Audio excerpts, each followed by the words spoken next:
y el apoyo en la gestión de los recursos humanos, ¿no? Entonces, estas 5 sesiones nos están acompañando en el seguimiento y aprendizaje de este curso, que es de asistente de planillas y recursos humanos. En el segundo sesión hemos visto la gestión de personal, ¿no? Donde hemos tocado temas por ahí de las técnicas, de la práctica que se hace de esta labor tan importante que es el reclutamiento, ¿no? Por ahí el área de recursos humanos toma hasta un poco el riesgo y el reto de escoger correctamente a este personal que tiene que reunir el perfil que estamos determinando, que estamos lanzando, que estamos necesitando, ¿verdad? Y esta labor pues se realiza dentro de la gestión de personal, que es la de reclutamiento. Pero también dentro de esta gestión también se ve la parte de la capacitación y el desarrollo del personal que tenemos a cargo, ¿cierto? Hemos hablado también de los diferentes software de planillas que se manejan tanto para la institución privada como la institución pública, ¿no? Sabiendo que cada una de ellas puede tener su sistema especial, personalizado de planillas para cada uno de ellos, pero que siempre tenemos que responder hacia el ente fiscalizador que es la SUNAT, ¿no? A través del PLAME, que es la planilla mensual que se declara, ¿no? En base a lo que hemos pagado como empresa, ¿no? Sabiendo pues que hay diferencias de tipo de descuentos que podemos hacer a cada trabajador según su contrato, según el haber que recibe mensualmente, ¿no? Y alguno de ellos puede tener o no algún tipo de descuento adicional en base a su impuesto. En la cuarta sesión hemos tocado las retenciones laborales. Hemos hablado de este trabajador que puede tener una cuarta categoría o puede estar dentro de una quinta categoría, ¿no?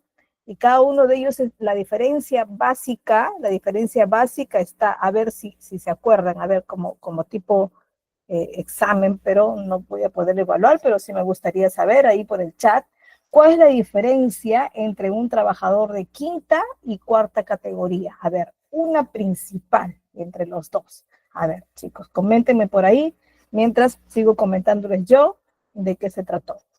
Bueno, dependiendo de este trabajador, que ojo, la quinta categoría y cuarta categoría no tiene que ver nada con la jerarquía, ¿ya? Es simplemente con el tipo de contratación que se ve de ese trabajador, ¿no? Por ahí vamos a verlo dentro de sus comentarios y luego les refuerzo, ¿sí?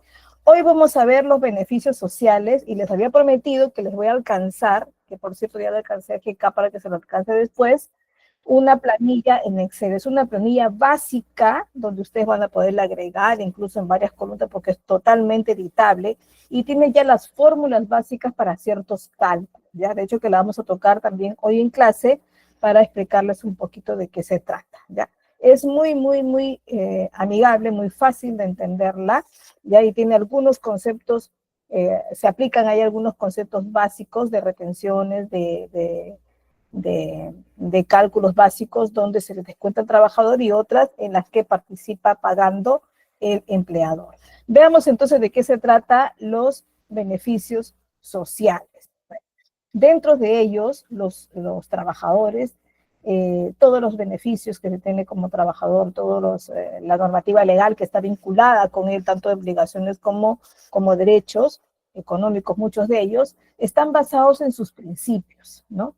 ¿Por qué? Porque uno de los principios de los trabajadores es velar por la igualdad de oportunidades sin discriminación. Y esto es constitucional, es decir, es un derecho de trabajo que está dentro de nuestra constitución política del Perú y es nuestra norma legal máxima, ¿no? Dentro de cualquier nación, y lo tienen también todos los países, tienen siempre una norma legal básica máxima, ¿no?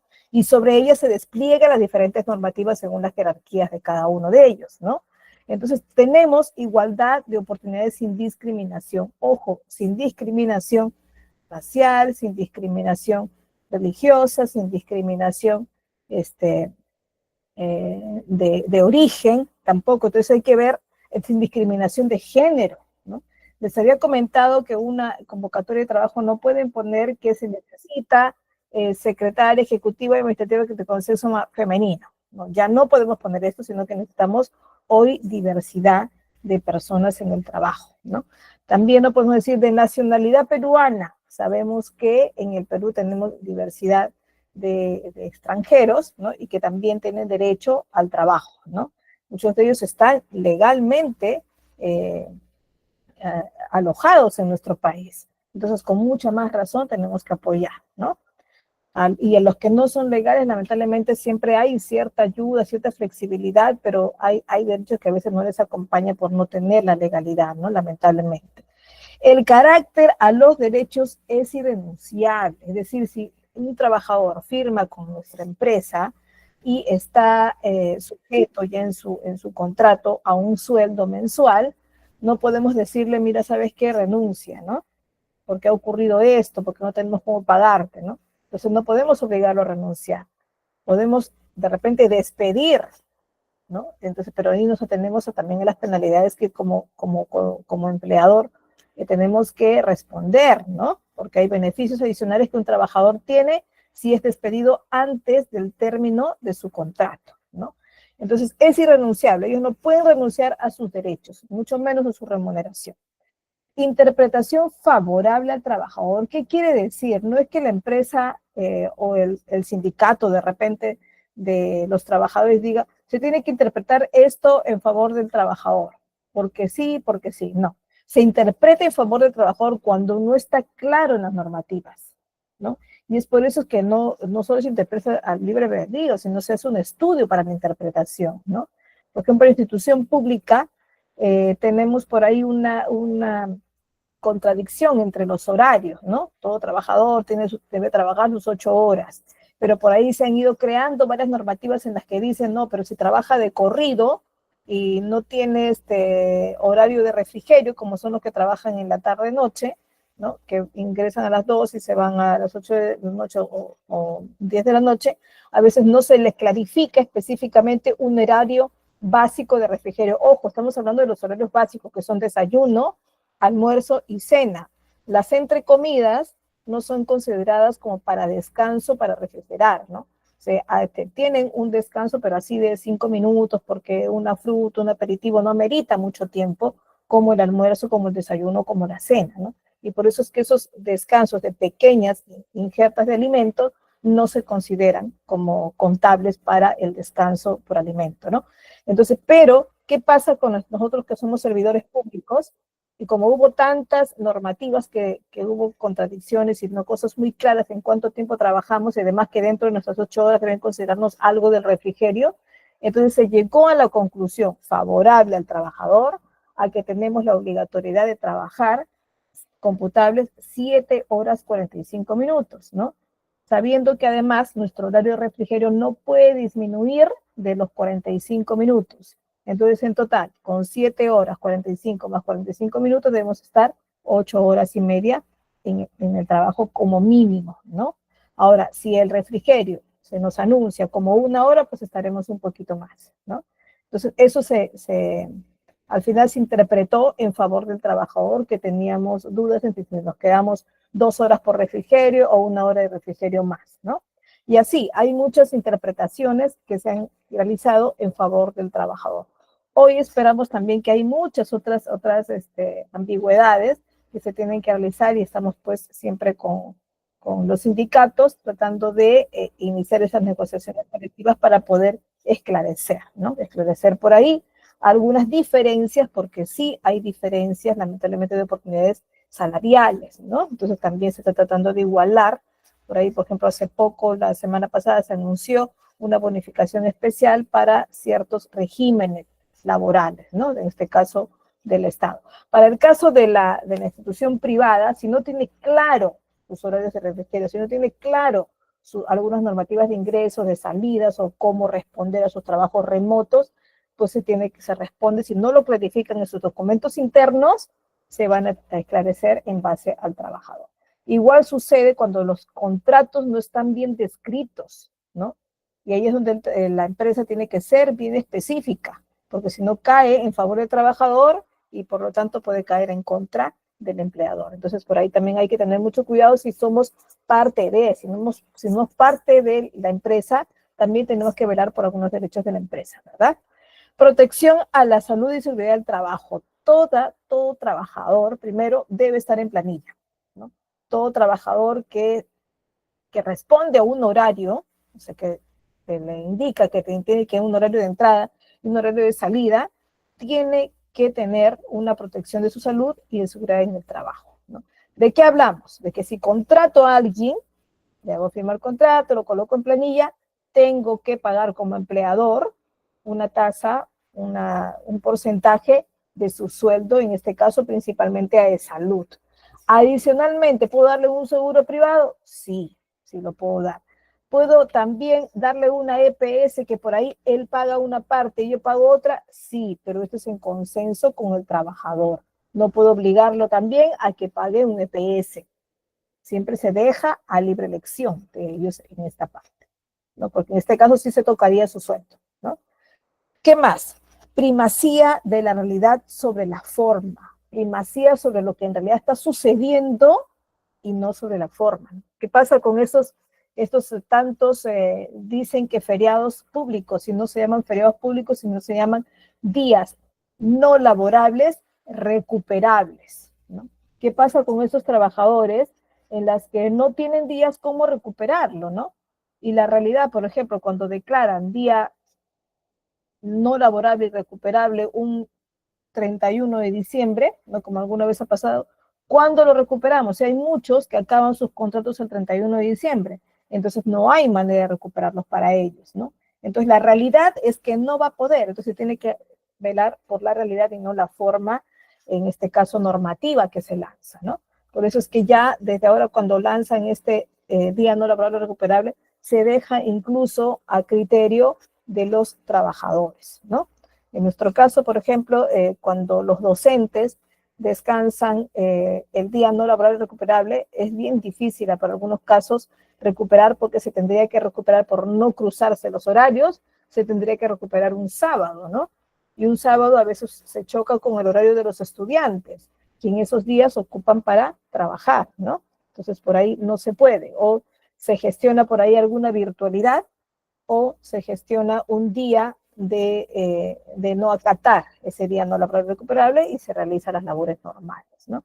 Ahora, hay ciertos cursos que sí se pueden dictar, porque como esa es una institución tecnológica y tiene mucha parte práctica, con computadoras, donde los estudiantes a veces no tienen computador en su casa para practicar, entonces tienen que ir a la institución de manera presencial. Entonces también en ese caso se tiene la primacía de la realidad sobre la forma, ¿no? Si se dice que vayan todos a virtual. ¿Qué va a pasar si ahora, hace poco, la siguiente semana, creo que se está anunciando una huelga, ¿no? Y nos van a decir, bueno, vayan a virtual para que no pierdan esos días, ¿no? Por ejemplo, jueves o viernes, no sé qué día se designará. Y esos días a veces se le pone virtualidad, pero hay algunos casos de jóvenes que necesitan realizar sus prácticas sobre lo que les tocó ese día. Entonces se hace una recuperación por ahí de reforzamiento en otra fecha que sí se hace bien complicado porque se cruza con sus trabajos también, ¿no? Pero sí se toma como primacía en este caso lo que sucede en realidad sobre la forma descrita en la normativa. ¿Qué más tenemos que conocer antes de pasar a nuestra planilla? ¿Qué es la planilla de remuneraciones? Habíamos dicho que es un registro, ¿no? Es una anotación de una relación detallada de los datos del trabajador, de lo que nos indica su contrato, donde se va a poner pues cuánto sueldo está en su contrato descrito. Ponemos también si tiene o no tiene carga familiar, en este caso carga familiar beneficiaria, como son menores de edad, ¿no? Si tiene descuentos el trabajador, si tiene algunos tributos o aportaciones que pagar, si tiene, por ejemplo, algún juicio de alimentos en el que se haya pedido, en este caso el juez, que se le descuente de sus remuneraciones. Entonces, todo eso también tenemos que saber y tenerlo dentro de sus datos del trabajador, que es su ficha, ¿no? Su ficha del trabajador. Ahora, si el trabajador que tiene denuncia por alimentos y en este caso la retención de una parte de su sueldo por alimentos, no necesariamente el trabajador nos dice, ¿no? Miren, ¿sabe qué? Descuénteme que tengo un juicio que tengo que aportar, ¿no? Según lo determinado por un juez. No, sino que nos llega además una orden judicial, ¿no? Y tenemos que acatarla esa en primer lugar antes que lamentablemente acatar lo que dice el trabajador, ¿no?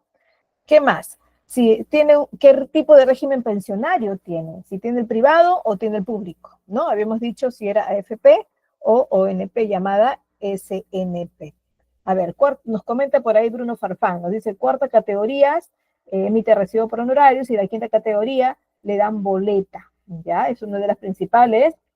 Dice Ortiz, nos dice, profe, ¿y si es informal como una empresa que no tiene planilla? Pues sí las hay, ¿no? Hay muchas, ¿no? Pero bueno, si es informal, pues no hay planilla que preparar. Preparan ellos su planilla de repente muy básica, solo para cálculo, pero no pagan impuestos, ¿no? Es una evasión, evidentemente, ¿no? Evasión tanto podría ser del trabajador dependiendo del sueldo que tenga y de la empresa también, ¿no? Sí, pero estamos hablando de lo que está realmente constituido, realmente establecido y legalmente ordenado, ¿no? Es decir, codificado dentro de una planilla. Les voy a de una vez aclarar esta parte, ¿no? Sí, sí va a depender mucho del tipo de contrato, también lo que nos comenta su compañera Ana Rosa Peña, ¿no? ¿Qué pasa? Si a un trabajador lo contrato para un trabajo específico, no una obra específica, le digo, y en cuanto termina la obra o entrega el producto, se acabó su contrato, ¿no? Y cumplió. Y se le paga en este caso, por producto, ¿no? Se le dice, por ejemplo, necesito que me hagas la limpieza general de por ahí del tanque de agua, ¿no?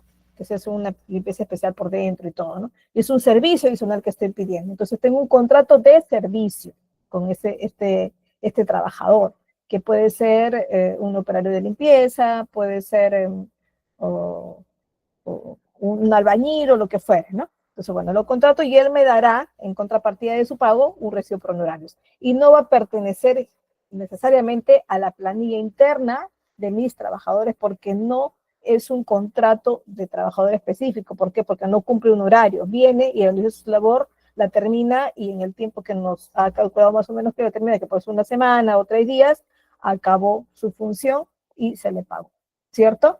Pero ¿qué pasa cuando cojo los servicios de un profesional como un abogado, como un ingeniero para un estudio, un proyecto especial?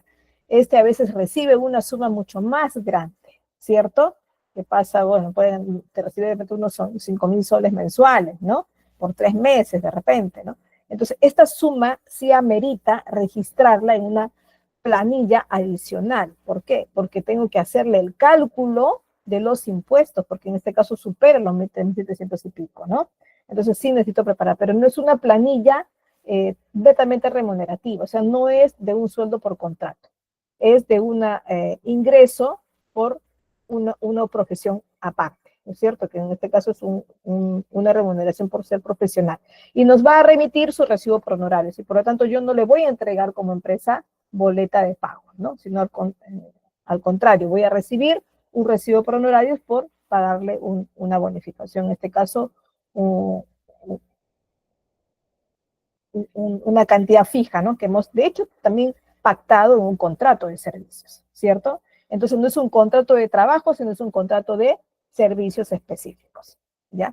Veamos por aquí otra PPT. A ver, los ingresos entonces, los ingresos están reunidos, o sea, reúnen a la remuneración propia de contrato, reúne a todos los conceptos también no remunerativos, que pueden ser las dietas, pueden ser los viáticos, pueden ser los pagos por movilización, ¿no? Etcétera. Pueden ser también por alojamiento, de repente porque tuvo que ir a un evento especial y se pagó el alojamiento, ¿no?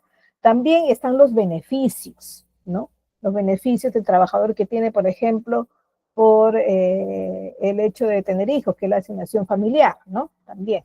Tiene algunos otros derechos más, también puede ser, ¿no? Y algunas indemnizaciones. Puede ser que dentro de estos conceptos también esté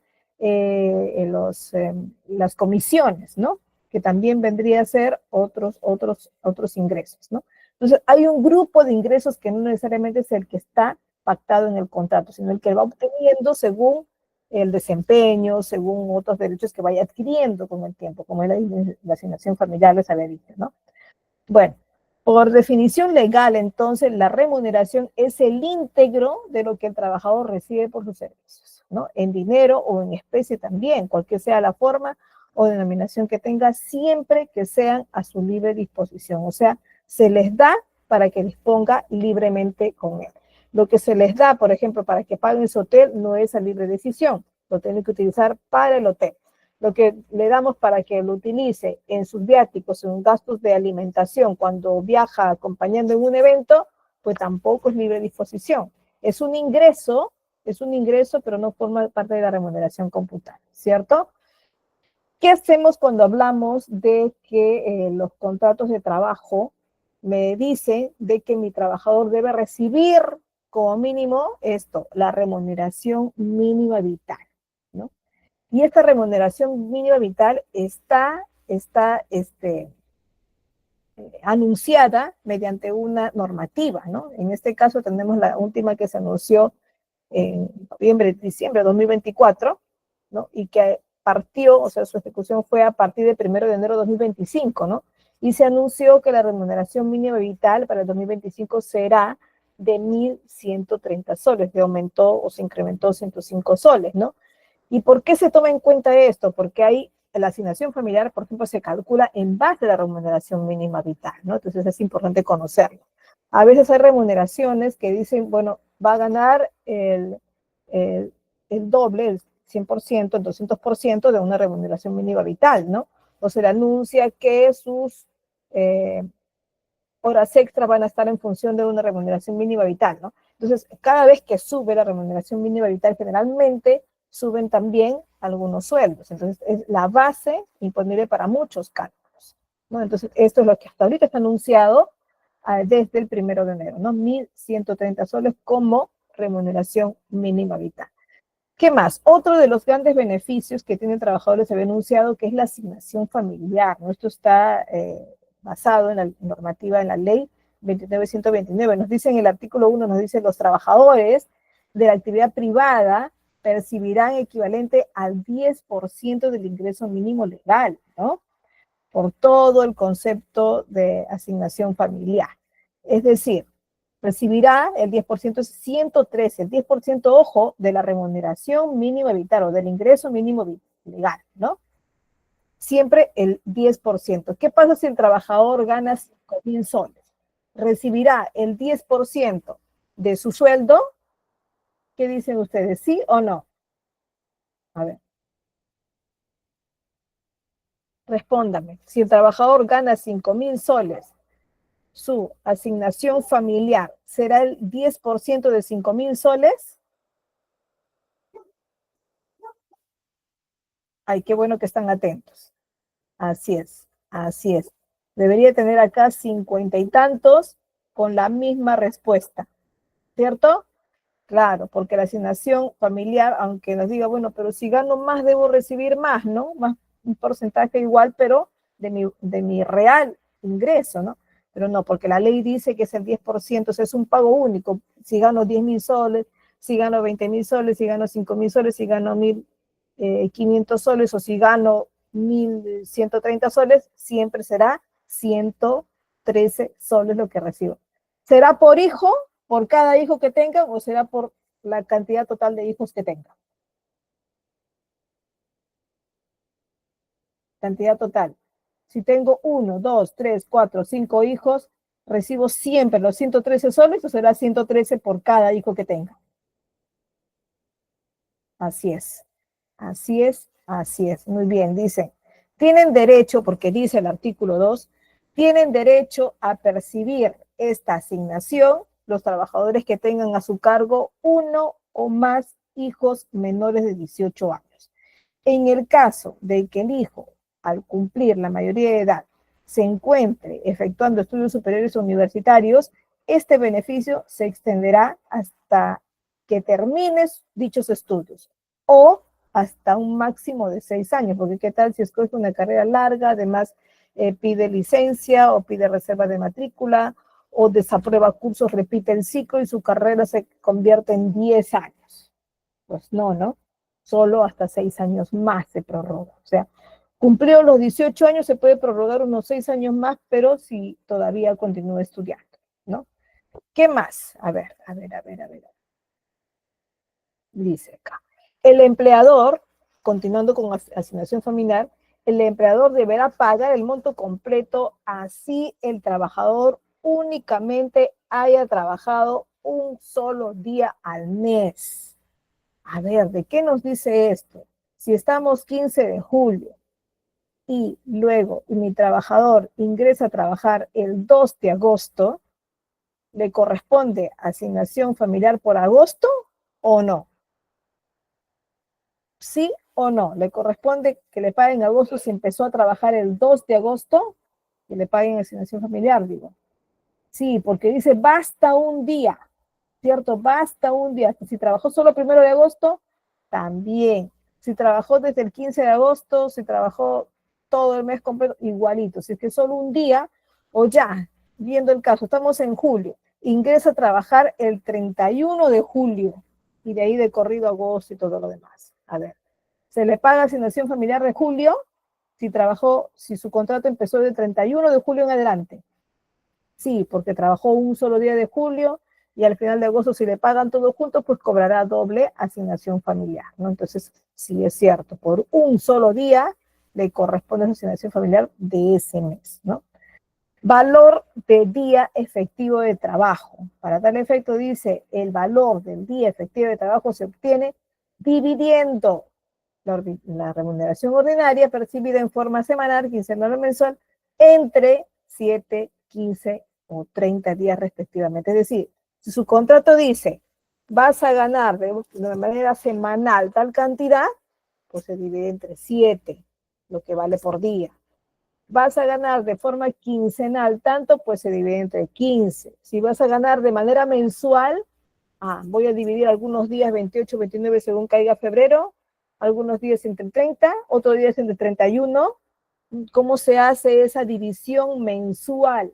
Va a ser dependiendo de los días que tenga el mes o siempre entre 30. Gustavo, entre 30. ¿Quién más? ¿Quién más? ¿Quién más? ¿Quién más? Debo tener las 50 y tantas participaciones aquí. Solo uno entre 30. Ya. Brenda, entre 30. ¿Quién más? 30, dice Shirley. Iván, 30. Así es, porque está clarísima, ¿no? Está clarísima la norma. Si es al mes, entre 30. Si el día caiga 31, 29, 28, siempre entre 30 días para calcular cuánto es el pago efectivo por día, o sea, lo que gana por día. ¿Qué más? Los ingresos de carácter no remunerativo.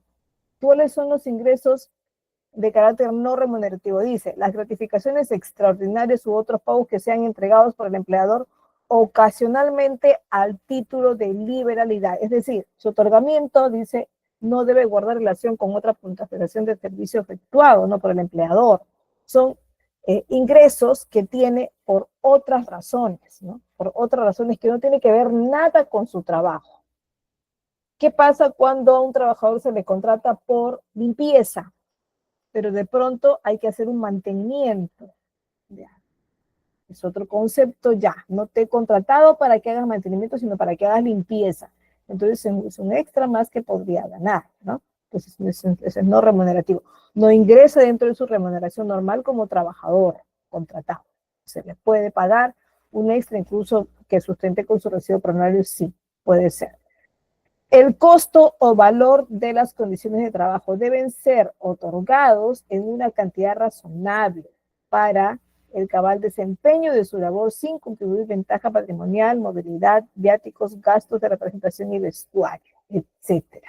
Bueno, estos que se les da aparte, que es una bonificación por movilidad o algo para sus viáticos, sus gastos de comida, de repente para algún evento, algo que ha hecho fuera en representación de la institución, sus gastos de representación también, y el vestuario que a veces se necesita, ¿no? Es un costo o valor aparte, no remunerativo, por lo tanto tampoco no computable, ¿eh?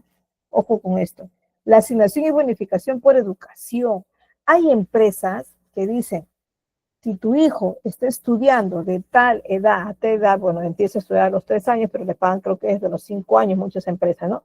Si tu hijo entró en edad escolar de 5 años, pues te vamos a pagar una asignación más, una bonificación más por educación.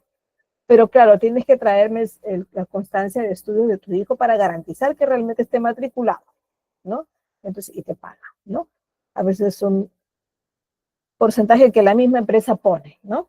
Hay algunas muy poquitas, muy escasas que pagan por hijo, ¿no? Pero generalmente se da por la cantidad de hijos totales que tengan, ¿no?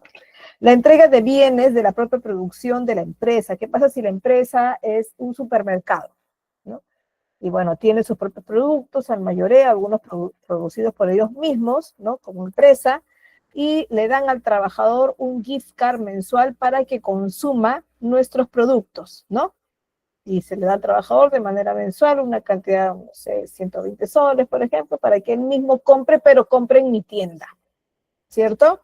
Entonces, eso también es una entrega de bienes de propia producción que está representado en un gift card con un valor de 120 soles, pero también es considerado no remunerativo, es decir, no entra en el cómputo, en el cálculo de los impuestos, por ejemplo, ¿no?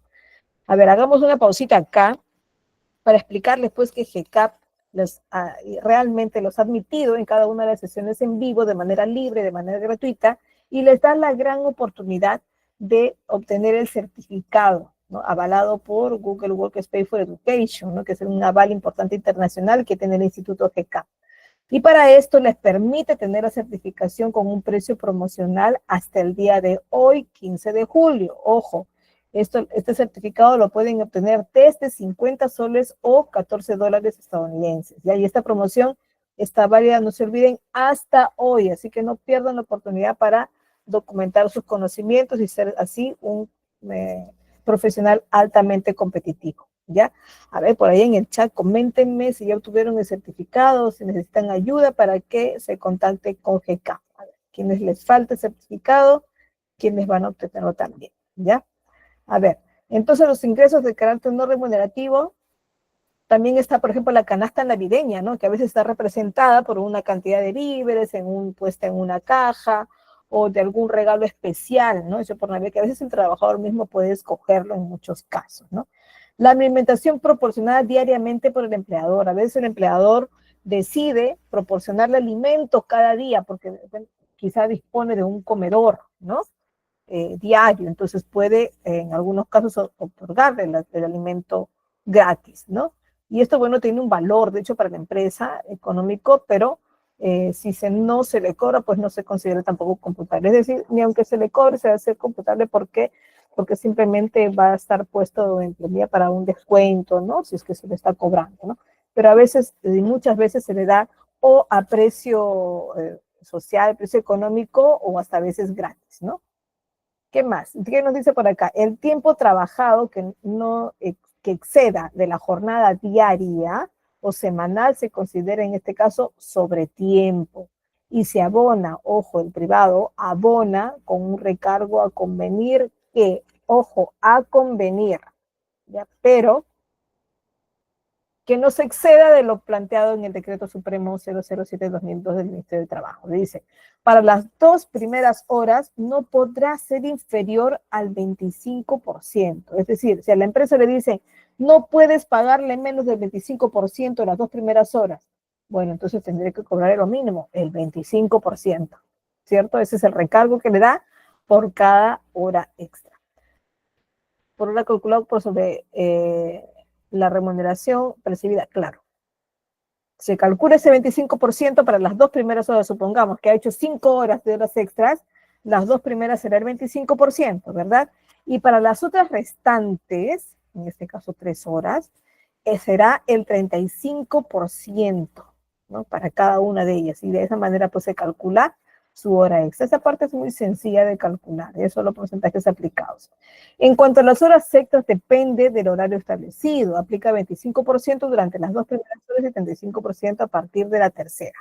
En cuanto a horario nocturno, ojo, la bonificación será del 50% y 100% para aquellos días feriados. Aquí tenemos un ejemplo claro de horas extras. Por ejemplo, tiene 1.200 de remuneración mensual, ¿no? Esto, los 1.200 es la base, el pago por día, acá están calculando el pago por día, ¿no? Entre 30 días al mes sale 40 soles por día, ¿cierto?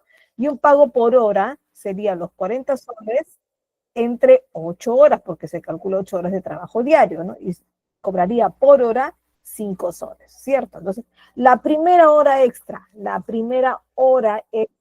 es 5 soles, que es el valor de hora, más el 1.25, ¿no? Que es el 25% de cada hora, y saldría los 6 soles 25 por esa hora extra. Ojo, esa hora extra, que es el 25% más, ¿no es cierto?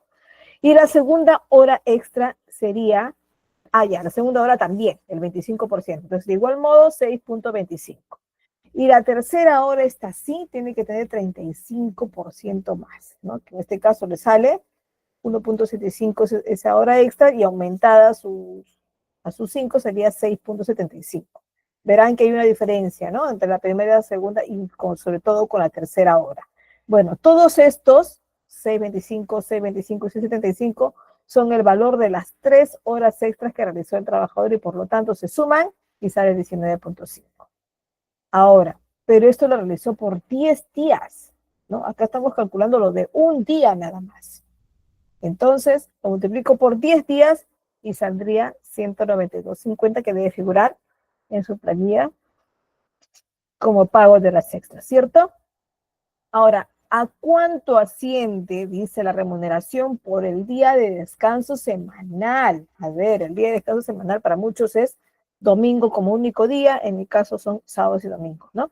La remuneración por el día de descanso semanal obligatorio será equivalente al de una jornada diaria de labores, y se abonará en forma directamente proporcional al número de días efectivamente trabajados. O sea, de igual modo, ¿no? En dicho periodo inclusive. En los regímenes acumulativos y atípicos, ¿no? Recuerde, esto para eso está el artículo 4 del Decreto Supremo 6713.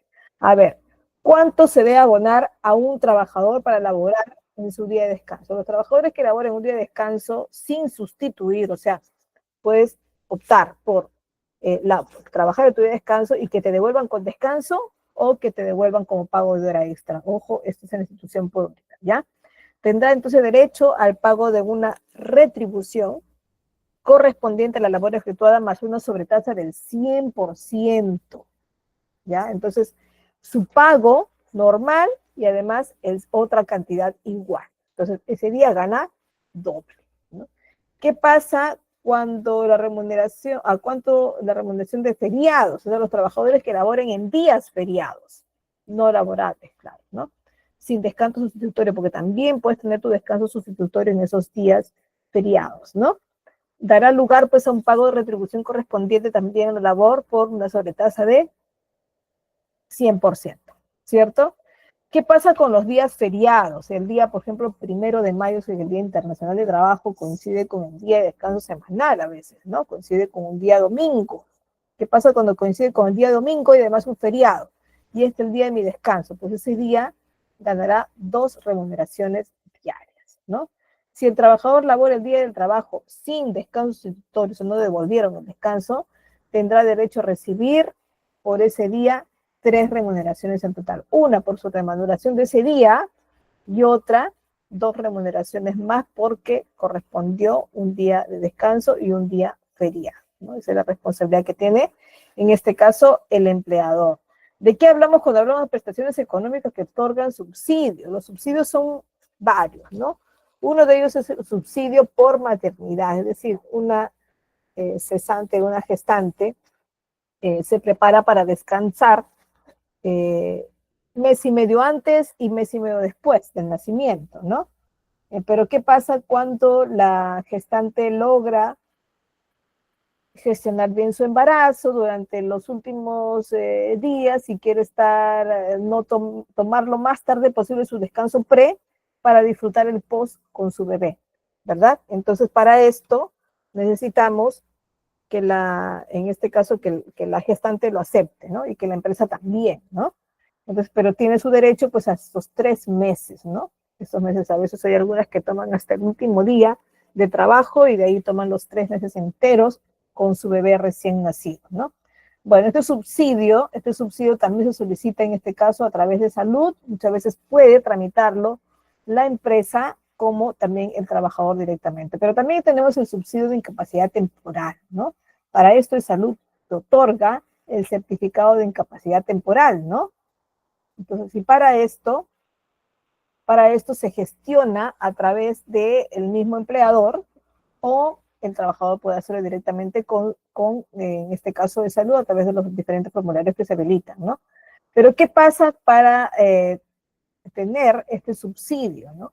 Hay algo que tenemos que tener claro para nuestros cálculos. Lo que pasa es que el trabajador que tiene un accidente, ¿no? Y pide un subsidio por estos días que no pudo ir a trabajar, ¿no? Entonces, ¿por qué? ¿Por qué hablamos de subsidios? Igual la empresa le tiene que pagar sus días, ¿no? No le tiene que descontar, ¿no?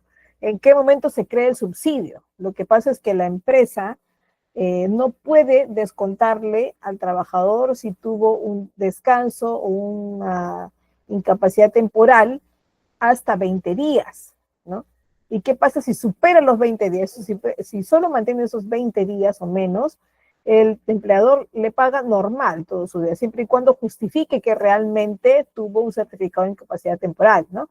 Pero ¿qué pasa cuando el trabajador, eh, en este caso la clínica o el hospital, decide que debe descansar más de 20 días, ¿no? Que debe descansar, por ejemplo, 30 días?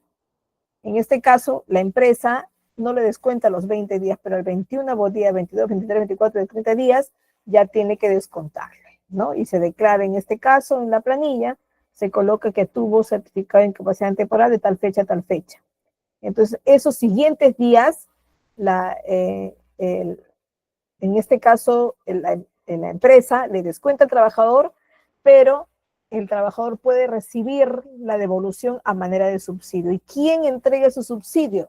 Lo entrega ESALUD. Es decir, ESALUD paga el descanso a partir del 21º día. Y eso también se tiene que gestionar y pedirlo, ¿no?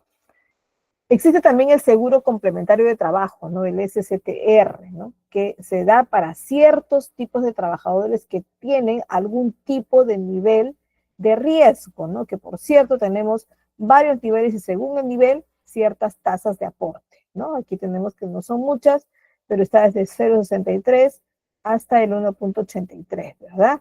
¿Cuáles son las actividades consideradas de alto riesgo? Aquí tenemos algunas, ¿no? Que pueden ustedes leerlas sin problema, ¿no?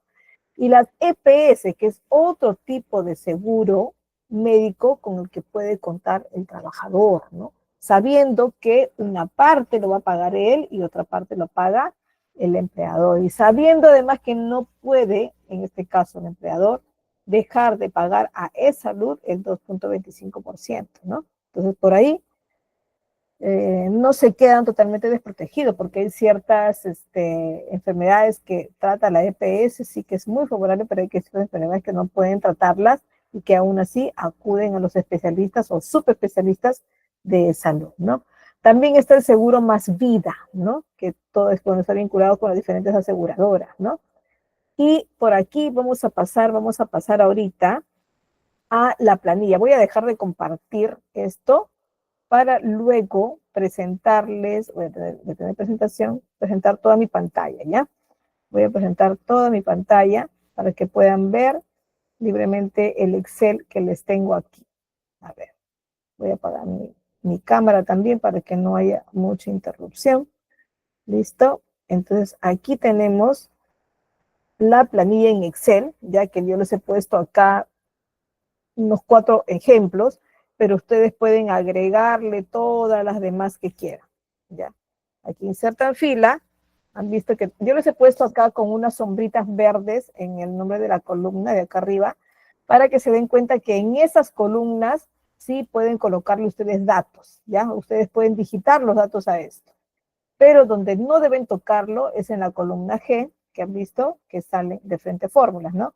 En la H, luego en la J, en la K y de la M en adelante, ¿ya? Esos por si acaso no son donde ustedes, ahí no deben, de hecho que está muy editable, ¿no? Yo no he querido proteger esto para que ustedes puedan ver la fórmula, ¿no? Clarísimo y puedan también ustedes acomodarlo como quieran, ¿no? Pero no la he querido proteger, la he más bien desprotegido, ¿no? Para que ustedes la puedan ver claramente. Ahora, ¿de qué se trata esto? Si vamos a elegir a todos hábitats, sabemos que es el mismo porcentaje, ¿no? Pero si elegimos otros, sí tenemos que modificar por allí el porcentaje. ¿Qué pasa si nosotros tenemos un trabajador de 2.500 soles? como base, según su contrato, ¿no? Tenemos que saber si recibe o no recibe asignación familiar. Ah, por cierto, acá vamos a realizar una corrección. Es 113, ¿no? Porque subió a partir de enero. Ya está. Entonces, si tiene hijos, ya 113 soles, entonces va a recibir asignación familiar. Horas extras. ¿Ha realizado horas extras? Por ahí lo llevé con un cálculo aparte y digo que por su hora extra le voy a pagar 100 soles. Ya está. Listo. A ver. Entonces la remuneración bruta tiene una fórmula acá y la copio, ¿cierto? Y ahí sale. Luego, ¿ha elegido Sistema Nacional de Pensiones o Sistema Privado de Pensiones? En este caso, a ver, nos vamos a copiar de este que tiene aquí el sistema privado. Entonces vamos a ponerle aquí la fórmula y además acá ponemos para que todo termine igual, hábitat, ya. ¿Qué más? Tenemos aquí el aporte obligatorio, que es la comisión que cobra, en este caso, hábitat, ¿no? ¿Qué más? La comisión del 10%. Ahí está. Luego tenemos el total descuento. ¿Cuánto en total se está descontando el trabajador? ¿No? Como esto es fórmula, también la traslado, ¿no? ¿Qué más? La remuneración neta. Es el descuento, en este caso, entre la G, que es la remuneración bruta, menos la M, que es el total descuento, ¿cierto? Y ahí tenemos la remuneración neta. El salud es un 9%. ¿Quién lo paga el salud? Lo paga el empleador, ¿no? Entonces hay que tener en cuenta esto y aclarar por ahí a los trabajadores que a veces no entienden de que esto es un pago del trabajador, no es, pero sí tiene que estar puesto en la planilla para que sea su garantía de que ha sido pagado, ¿no? ¿Qué más? Hay algunos conceptos acá que ustedes de repente desean consultar. Aquí está. Ya, no está, no importa. Ya. Ustedes pueden agregar datos a todo lo que figure en verde. Ya, todo lo que figure en verde son datos que ustedes pueden ir agregando para que se puedan calcular solitos por ahí la remuneración. Ahora, ¿cuál es lo importante de esta planilla? Que de hecho que no la difunden, ¿no? Pero sí podemos ver que en ese mes cuánto hemos gastado en remuneración, cuánto hemos gastado en descuento, cuánto hemos gastado en seguro, que este, por cierto, no hay ninguno, ¿no? Y cuánto de comisión se ha ido al trabajador, ¿no? En favor del trabajador. Y cuánto se fue a pagar a Hábitat en total y cuánto es la remuneración bruta que tengo que retirar de banco para poder responder a los trabajadores, ¿ya? Entonces, esto es básicamente lo que me indica sobre los haberes del trabajador. Ahora, con respecto al empleador, tiene la obligación de pagar, en este caso, e-salud y el SCTR, que es el de riesgo de trabajo, ¿no? Que acá yo ya lo estoy sumando como aporte para saber cuánto es lo que va a aportar, en este caso, e-salud, que de hecho lo tengo que trasladar a un documento que se reparte a todas las empresas o que lo publique a una planilla mensual, ¿no? Bueno, chicos, a ver, hemos llegado al final de eso. Si tienen algunas consultas, los atiendo. Si no, vamos a dar el cierre de la sesión de hoy. A mí solo me pagaron doble, o, bueno, ¿qué día habrá sido, no? Escolaridad, sí, hay varios que pagan escolaridad, ¿no? Que es justamente una asignación por educación, que le llaman así también, ¿no? A veces pagan por cada hijo, a veces pagan por todos los hijos también, ¿no? Ponen generalmente sus condiciones. Descuento de AFP. Bueno, todos los trabajadores que estamos en planilla, sí tenemos la obligatoriedad de pagar nuestro sistema de pensiones, ¿no? A través de una AFP, bueno, que en realidad el que nos retiene es el empleador y luego se trasladan estos aportes, ¿no? Pero sí estamos obligados, por eso que el AFP nos envía mensualmente el estado de cuenta, ¿cierto? Bueno, hemos llegado al final, chicos, de la sesión de hoy, ¿no? Ha sido para mí un gusto acompañarlos en este aprendizaje. Ha sido para mí también un aprendizaje que siempre se aprende algo nuevo de cada uno de ustedes. Felicito a todos por este compromiso de acompañarnos hasta esta quinta sesión en vivo y también felicito a los que no han podido por alguna razón asistir, pero que están pendientes de este y otros videos que también hemos transmitido, ¿no? Entonces, espero haya cumplido, han llegado a aprender mucho sobre esto y lo practiquen, ¿no? Dentro de sus labores. Les deseo muchos éxitos en todo lo que hagan, en todo lo que emprendan, dentro de su ámbito personal, dentro de su ámbito estudiantil y mucho más en su ámbito laboral. Les deseo muchos éxitos en todo y por ahí no se olviden de requerir su certificación, ¿no? Para que enriquezcan todo lo que han aprendido. Recuerden que en una institución pública es súper importante y obligatorio que presenten sustento de lo aprendido, ¿no? Que sustenten lo que están poniendo en sus currículum a través de con conocimientos, con capacitaciones, ¿no? Y la institución privada, pues, está muy seguido pidiéndolos a través de sus entrevistas, a través de sus evaluaciones. Así que tomen muy en cuenta esto y sigan pues todo lo que va haciendo GCAT y se van capacitando y también certificando. Hasta luego, chicos, que les vaya muy bien. Hasta otra oportunidad.